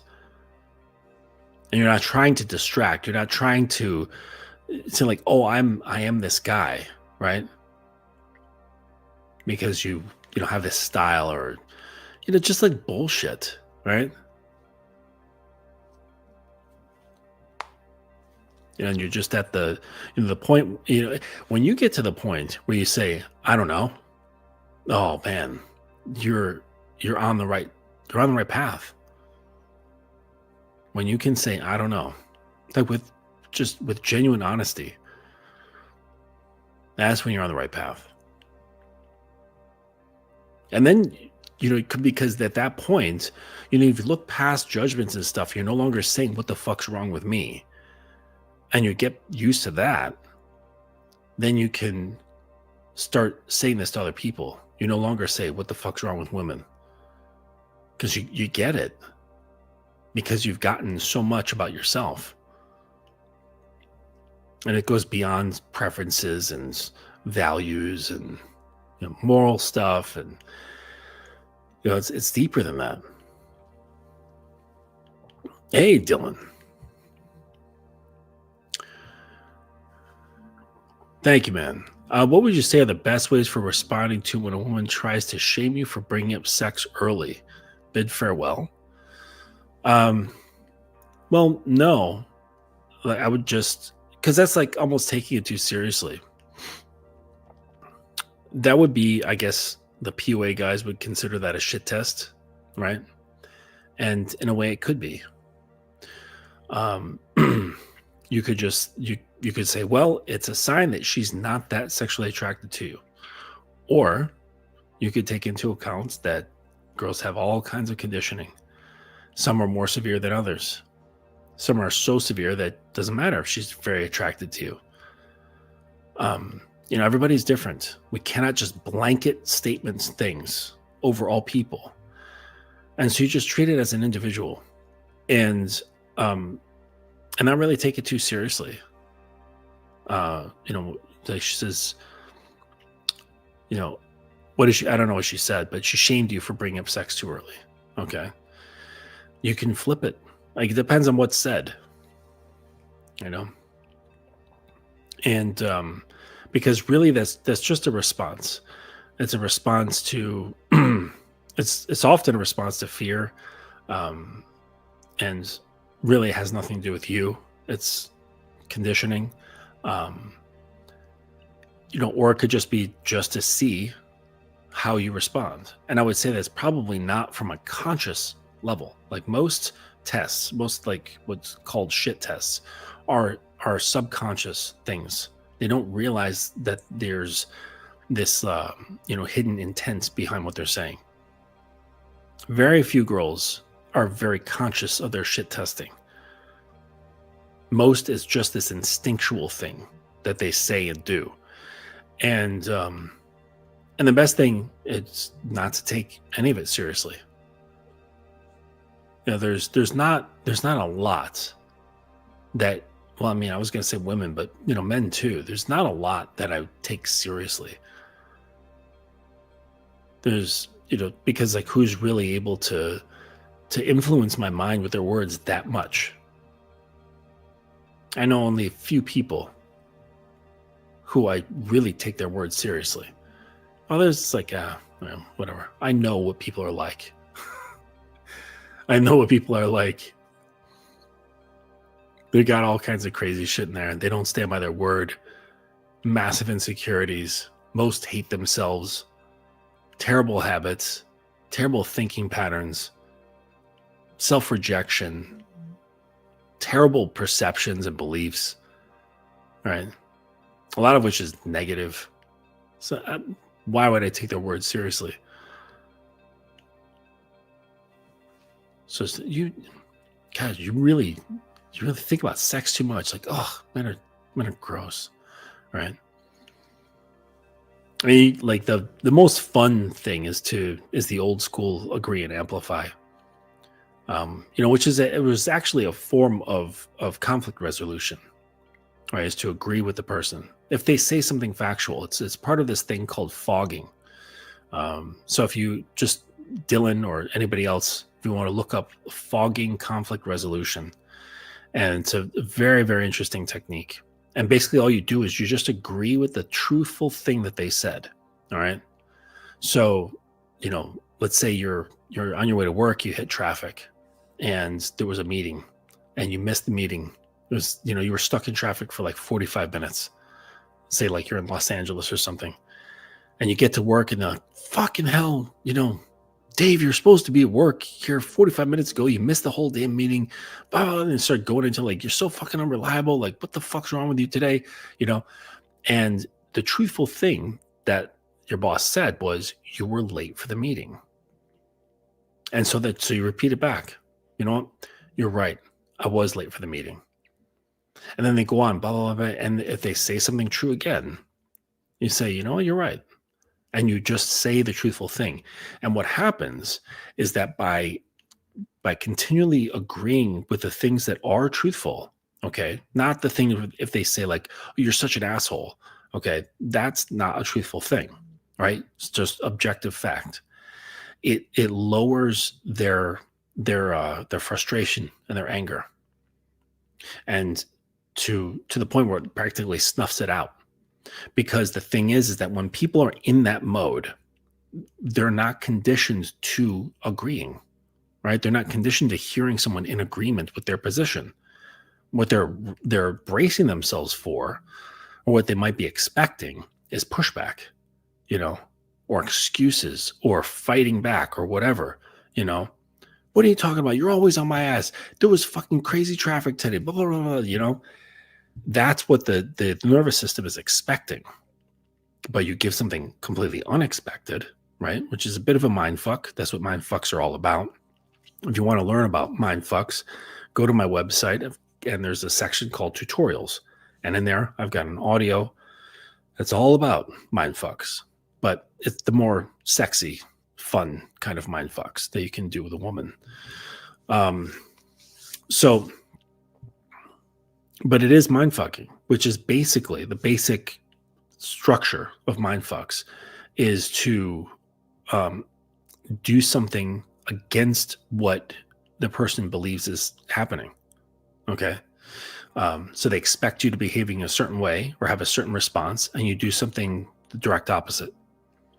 So by you agreeing with what's true, you say, yeah, you know what, you're right. And at the same time, because this has a double edge, you can say, I'm sorry. So there's double edge to this, and it trains you for accountability.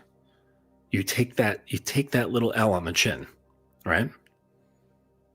By not defending yourself, because your ego really wants to defend. It's like, man, fuck that guy. How can he doesn't even know how hard it was getting to work today? Didn't he see the news or whatever? Like, there's this ego that wants to protect from being seen as having fault.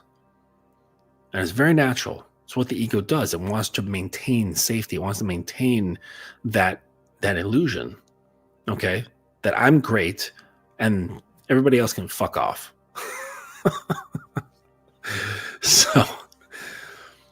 So in doing this practice of fogging, it's this light. It's like accountability light, and you train yourself to show up honestly, to not bullshit yourself, not to bullshit other people, but you keep it on the facts, right? If they want to call you a fucking asshole, and you know you're not an asshole, then it kind of like trains you to deal with these things properly. So yeah, just Google fogging conflict resolution.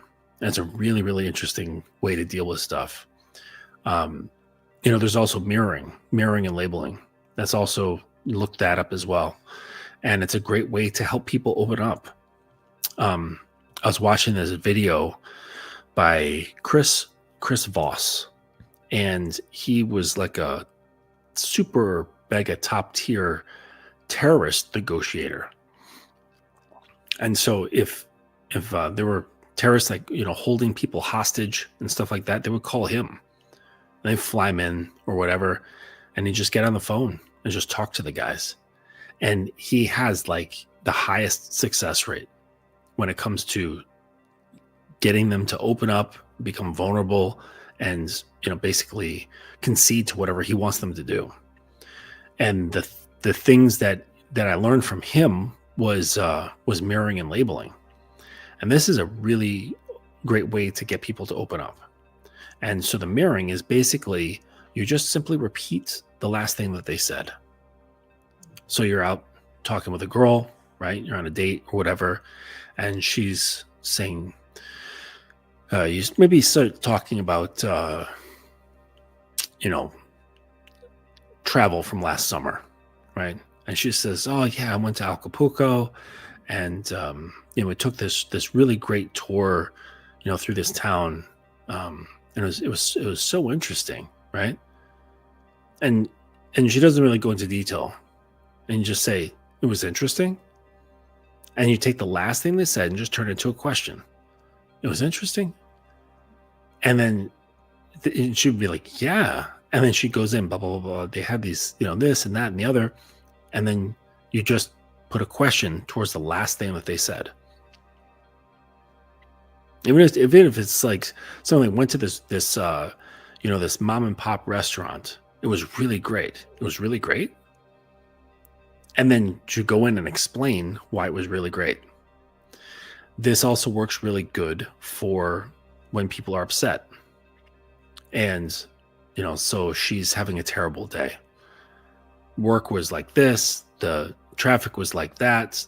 She's riding the bus and it got a flat tire, whatever. And she comes in and she's talking about this, that, and the other. And you're doing the mirroring and just allowing to open up and let the the pressure off that valve, let it flow. Okay. Valve gets opened and it's flowing. And so you're letting that flow. And then after a few mirrors, you said the question of the last thing she said, "Oh, the bus got a flat tire." And she's like, "Oh boy, I was so pissed off because this, that." "Oh, you were pissed off." And then she goes into explain everything, and she's just opening. You're not really adding much to the conversation, but she will feel opened. And this will allow her to feel connected to you. Now, the labeling part is after a few of these, you then label it. And you say, "It sounds like," or "It feels like," and then you basically summarize in a couple of words what she's already said about how she's feeling. Just say, "Wow, feels like you had a really frustrating day that kind of had you on the edge of your wits. And sounds like you really wanted to end quickly." And so you're basically just summarizing what she's already said. Now, of course, you're going to have to be an active listener in doing these things, or else it won't work. But it will make her feel like, holy shit, like, yeah, that's exactly how I was feeling. Like as though you're some kind of mind reader, but all you're doing is repeating exactly what she said, or very close to what she said. And these are three really good techniques: fogging, mirroring, and labeling that help calm people down. And it's like, well, why am I telling you this? Well, it's kind of cool, but also because this is part of leadership. Because in order to utilize these techniques, you have to stay calm. You can't be wrapped into whatever she's got going on, right? If it's like, that's the case with anything. Like, could you imagine like the guy who works at like a ranch who tames and breaks horses, like wild horses? He's got to stay calm. Could you imagine if he got frustrated and freaked the fuck out? Bro, his head would be kicked off his shoulders. So it's just like that. You have to maintain composure, like relaxed composure, not stiff composure, but relaxed composure. And then, using these techniques is what guides her through and then out of those states. And that alone, not just the techniques, but like what you're doing, the guiding through and out of states. This is something that's a skill that you're going to have to get used to. You have to learn and get used to, because that's part of the responsibility that you're shouldering. You're saying, I got this, right? Without saying I've got this. And, with context of power dynamics, BDSM, things like that, you're going to possibly get into things that have pushed limits too far, whether it's psychological or emotional or physical or sexual. And, sometimes we know our limits and sometimes we make mistakes. Sometimes the sub makes mistakes in receiving. Sometimes the dom makes mistakes in giving. And things go too far. And then she has to, either like some sort of, bad thing has happened, or she's gotten to a point where she's like, hey, red, where she calls like whatever the safe word is. And before it, you don't want to necessarily just stop everything or whatever, unless there is a true emergency. Let's just say it's emotional, right? It's not feeling right anymore. Then you don't just necessarily pull the plug so abruptly. You can redirect. She's giving you a signal that her nervous system, her emotions just is not comfortable. And so you, instead of pulling the plug and, screeching everything to a halt, you just simply redirect. And how are you going to do that if you're not calm? How are you going to do that if you're wrapped up into what she's at and you start freaking out? Oh my God, right? Losing your shit. I've been in a number of situations like that before, where there's been calamity. Well, not a number, but, a few. And there's injuries. Sometimes there's blood and people just losing their shit. And you have to stay calm. You have to be able to stay calm so you can think and act appropriately, such that everything gets guided in the right direction. And so I bring that up, plus the DS situation and, these other things, the having a bad day. It's all the same underlying function, which is just allowing it to pass through and redirect and put things back on track where it's beneficial for everybody involved. And the thing is that, like, guys, they really have no clue how to do this. At best, they'll say, hey, it's going to be okay, baby. Right? Like, it's just fluff, right? There's really no substance behind that. There really isn't. And I mentioned this before in other streams. Don't tell her it's going to be okay. Like, actually make her feel that way. Change her emotional state. Change how she feels about the situation, about herself, whatever the issue is, right? And you guys who don't get it, you say, well, why would I do that? She's a fully grown woman who's capable of managing herself. Why do I have to do it? And I'd say, well, that's fine for you to have that perspective, okay? But in the same breath, do not call yourself a leader. Do not say that you preside over this woman that's in your life, because you don't, right? You don't want to. You think that you can just kind of cherry pick of what you want to lead, right? You're like, basically, I want to lead my dick into her holes and tell her what to do. It's like, well, that's kind of scraping the surface of leadership, And when you don't scrape the surface of leadership, you kind of dig into the marrow, right? Those surface things take on a completely different nature than her, everything she does is completely different. Completely different. Her giving her body is no longer just this, thing that she can do because it's fun, because it's sexy, because it feels good. It becomes an offering. Like a ritualistic offering. And it changes it, right? There's sucking dick, and then there's, worshiping you through your cock. Like, that's totally different. They might look the same on the surface. If you were to take videos of each action, they might look exactly the same, but it's how she's showing up that's totally different. And this is based on you. So, but in order to do that, you can't cherry pick. You can't just be like, oh, I only want you when you're smiling. I only want you when you are feeling good.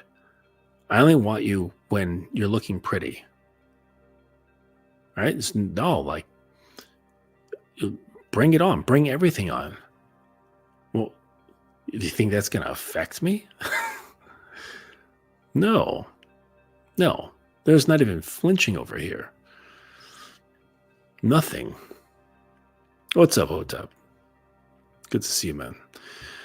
ST, yeah, question. With the mental fogging mirroring, could that be used on oneself when journaling or meditating, when wanting to open one's own mind to see where to declutter, or is it just a dog chasing its tail? Yeah, I think you're overcomplicating these things. Overcomplicating them. I mean, you could try it, but really, with your own journaling, just be honest with yourself, right? I mean, no one's going to see it, so you can be as blunt as you possibly can, and just look at yourself and say, like, is that a real honest answer? Am I playing myself? Am I blowing smoke up my own ass with what I'm writing here, or is this genuine? And that's really where it's at. But yeah, I mean, you could try it, go for it, see what happens, And I wouldn't say do it more than once. Like maybe spend a week of journaling, trying this out and see what's up. You might have, come to something really cool. But yeah. Oh, Danger Russ, man, I haven't seen you in a long time, bro. You're like old school Steve chat. But yeah, it's been a while. But yeah, so I'm just talking about like the leadership, influence of leadership, and you really can't be fettered by like anything, what these girls are doing.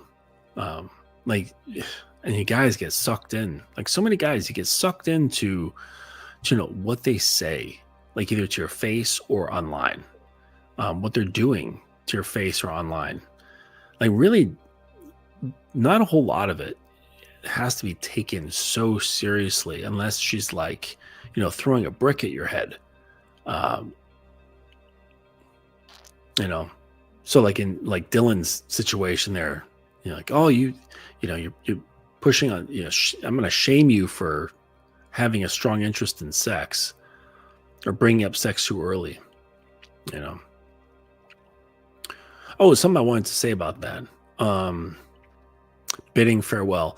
I don't bid women farewell unless I notice a obvious non-compatibility, or she's just rude.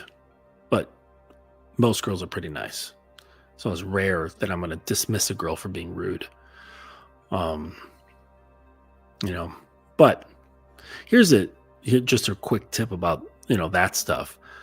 I don't want to bring up sex stuff too soon.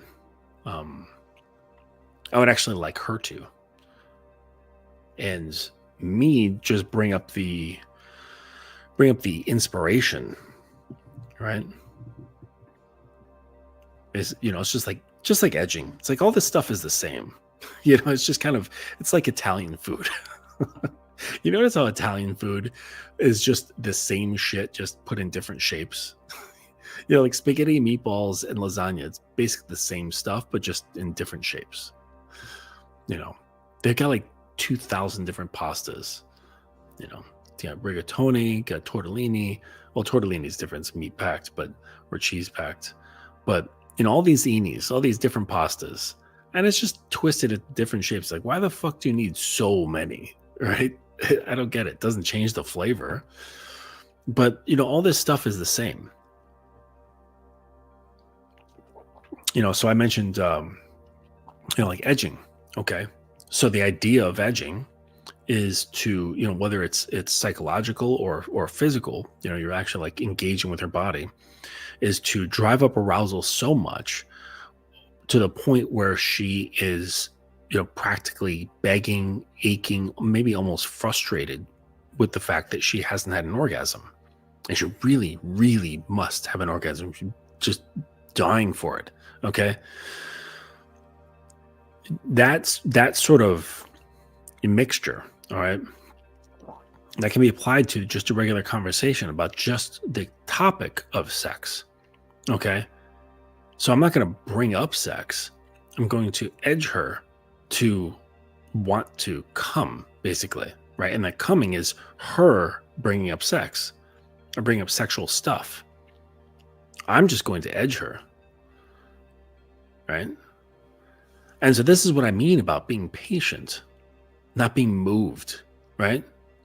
You walk when you want to walk, not because you're quick to get somewhere. I'm not quick to get anywhere. Not quick to get in her pants. Not quick for anything, It's like, who is this girl who's going to make me come off my square in any form? Be it, lust or frustration, right? Nothing. Why? It just doesn't make any sense.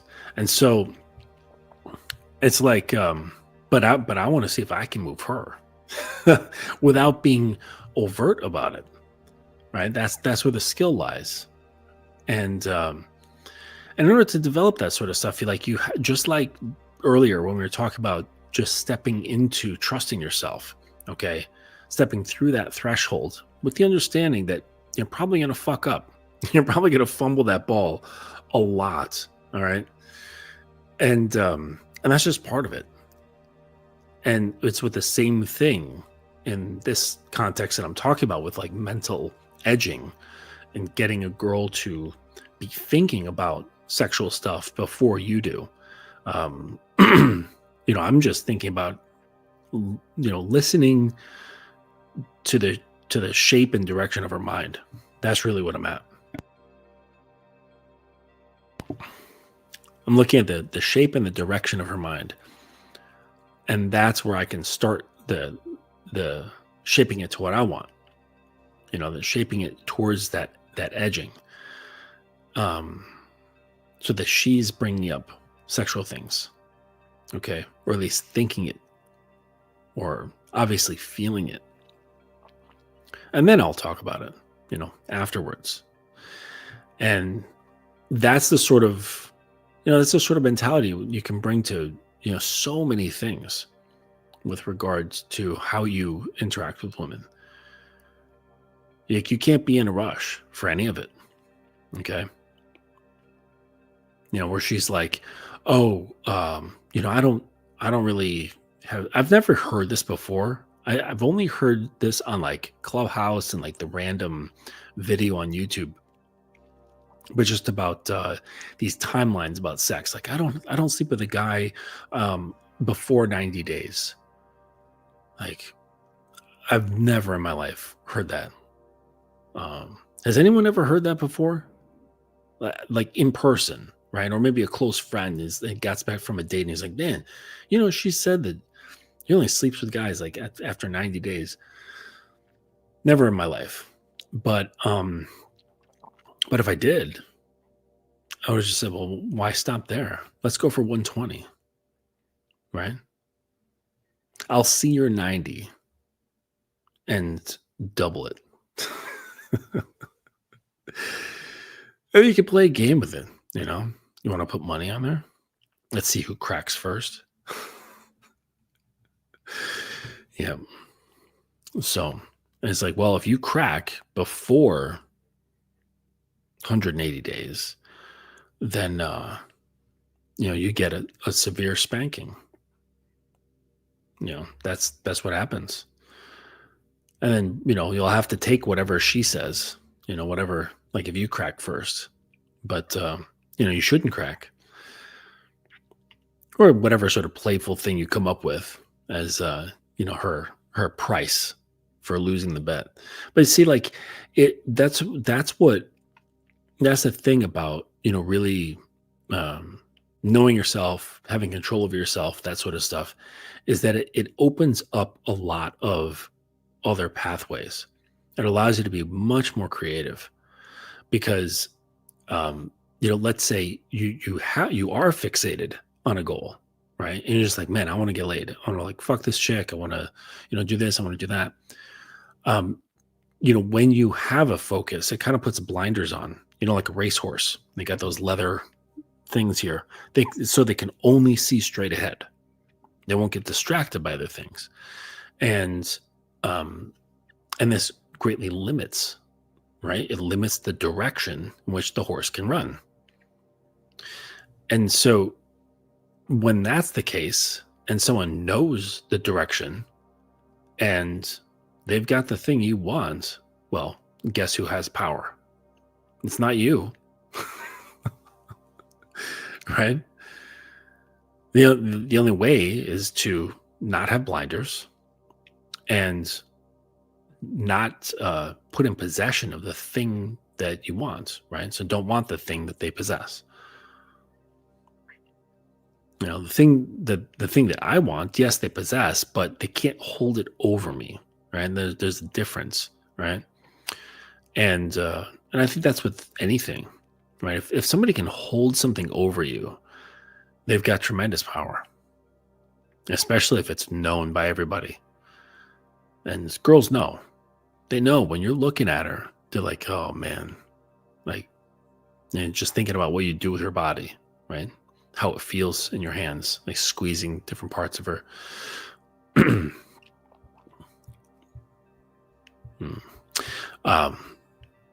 And so, sorry, I like drifted out there for a second.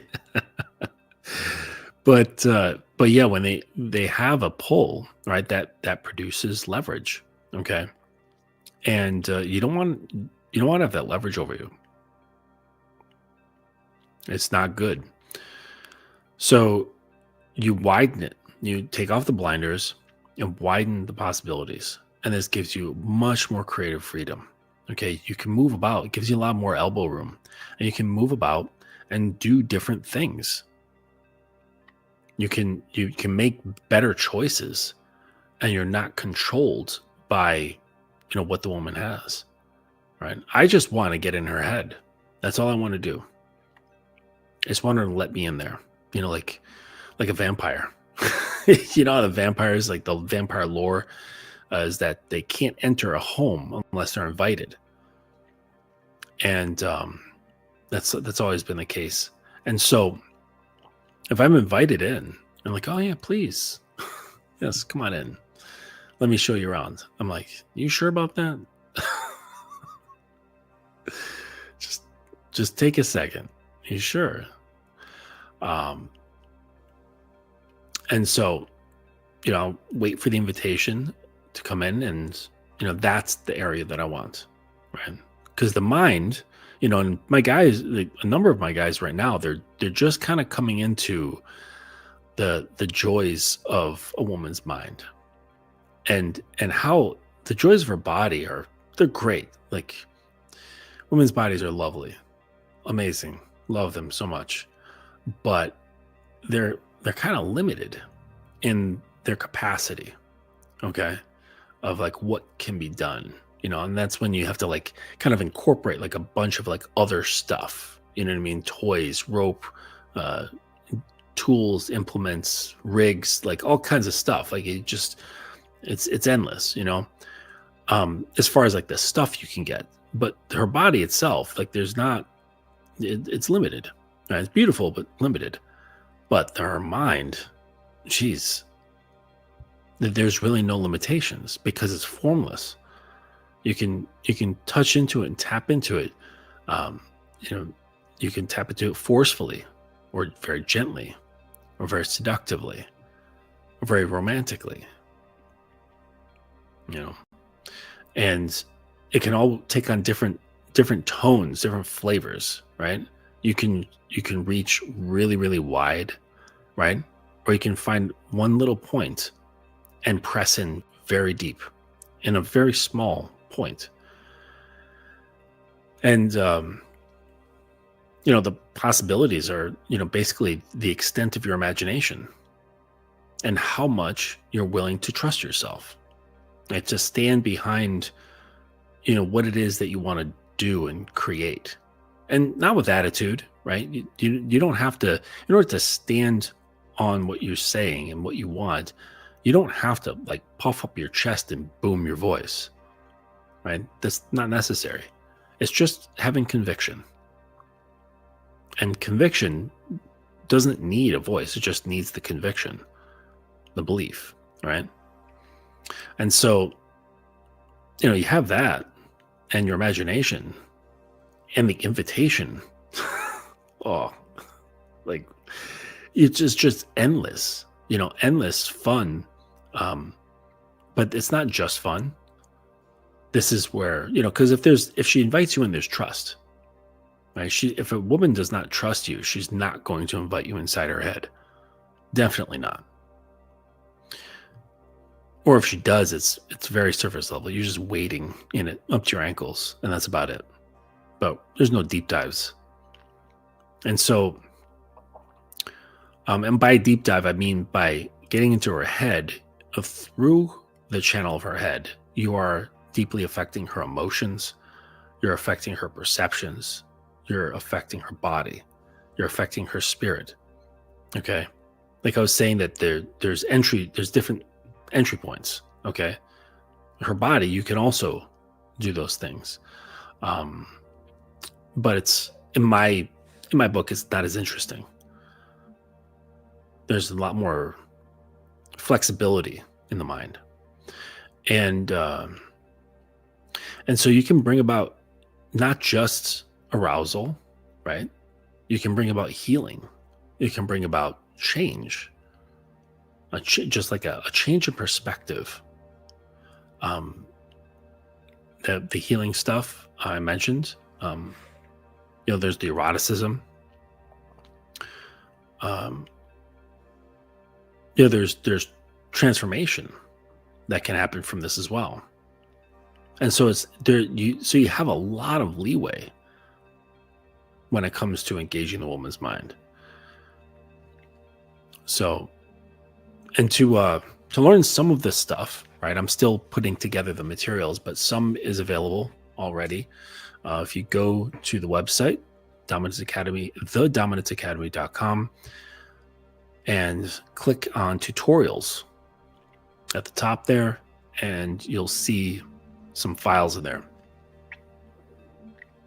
And those are about, mind fucking, and, about how to kind of harness her mind with conflicting thoughts, conflicting commands, okay, conflicting experiences, to kind of twist what she's perceiving. That's all a lot of fun. The power of storytelling, which is basically understanding how to draw pictures in her mind that she will kind of experience on a deeper level, and then how that translates into how you communicate with women just without telling stories, right? It all translates over. I think there's maybe one or two more in there.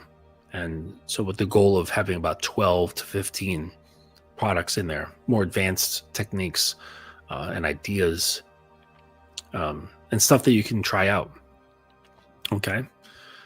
So check that out if you want to understand like how to really get into the head and utilize it. Have fun, right? Have fun, grow, and allow her to understand just how influential you can be. All right. All right, here we are, just past 12. I wanted to stop about 15 minutes ago, but I started tangenting, and here we are. So, you guys, thank you for stopping through and hanging out with me, listening to this stuff. I hope it was helpful, in understanding a little bit more about women, and they're much more dynamic and varied than the red pill paints them to be. And just do your best. Do your best to get away from blanket perceptions and blanket statements about women. Like, if you have some sort of conclusion based on a particular experience, just label that one experience, that one woman. All right. Don't take that experience and extrapolate it and go, women are like this. No, just that girl. Just that girl. And only in the context of you. You know that she could be different with some other guy. So there's really not much you can say, right? So it's best if you take those moments to learn about yourself. How did I show up? What could I have done differently? What did I learn? What am I supposed to learn? And that's much more constructive than just kind of coming up with conclusions about girls. Okay. Just because the reality is that the conclusions are vast. Like, the stuff that they're holding on to, the stuff that they burden themselves with, the stuff that they've been conditioned to believe and perceive and behave, it's a lot, right? And it's not all the same. But what I will say is largely the same, is that they're looking for a good reason to let go. And since there's so many guys, like so many, the vast majority are not in a state that would allow them to let go. It seems that, if you want a girl in your life, that looks at you like these girls, right? Or this girl, right? Then it would behoove you to not do what they're doing, to really learn how to show up so that they can pour in, so that they can open that box in the corner, so that they can say, I can fall into this guy and he will catch me. I have faith in him. And, that comes from obviously working on your own self-doubt, working on your confidence, getting rid of that useless thing you call insecurities. Useless shame, useless guilt, just utterly worthless stuff that we carry around. Get rid of it. Like tomorrow. And then, give her reason. Because the competition's slim. it's not a huge market, right? And sort of like as far as market competition, when it comes to viable men that she can kind of let go into. So do the work, become that guy. You want a girl in your life. I know most guys do, right? It feels good. It feels productive, right? It gives you opportunity for expression and caring for somebody. And knowing that somebody gives a shit about you, in a different way than, say, like a family member would, then do what's necessary. You can't just be a selfish dope and say, well, I'm the fucking prize simply because there's a set of balls dangling between your legs. That's not how it works. Your dick is not going to bring her safety. It's not going to make her peaceful. It's not going to produce stillness. It's not going to slow that highly spinning wheel of anxiety. Maybe momentarily, but not as a state of being. State of being, when it becomes a state of being, that's what happens here on the screen. The look on that girl's face. That's how she feels inside, like practically all the time. Barring any sort of major distractions. But that's the state. Right? I know guys want that. So this is what you can have. You just simply have to work for it. You can't just show up and the woman just lands in your lap with your cock down her throat. It just doesn't work that way. That's not reality. Like, you're special, but you're not special. You're not special because you haven't done really anything about it. But you are special because that potential is there. It's just a matter of like unearthing these things. Remember, I said the man's throne is in the depths of the earth, not high up on a mountain. You have to dig, excavate him out, or excavate it out, your throne. Okay? All right. Let me just see what's going on here. Hey, you're welcome, man. Good to see you, ST. All right. So, yeah, I'm going to pull this to a close. Thank everybody for catching me on this one. I don't want to stay up too late. And we'll see you next time. Appreciate it. Until then, take it easy. Whoops.